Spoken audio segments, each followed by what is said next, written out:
ini, temui saya Hidayat Alif bin Farizan dan saya Nur Alias Sarwa binti Muhammad Herman pada setiap hari Jumaat di Dagang TV untuk kupasan berita menarik pada minggu ini.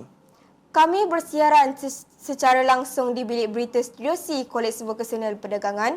Antara berita menarik pada minggu ini, Town Hall Sesi 1 2025-2026, Majlis menandatangani surat hasrat LOI, Sukof Olahraga Zon Johor 2025, lawatan sambil belajar program kesihatan pentadbiran, program ProMed, Majlis sambutan Hari Raya Aidilfitri Majlis Pelancaran Eksa 2025 dan Majlis Simbolik Pemakaian Lencana Jalur Gemilang. Jangan lupa layari channel YouTube Dagang TV dan jumpa anda di sana. Pastikan Dagang TV melekat di hati anda.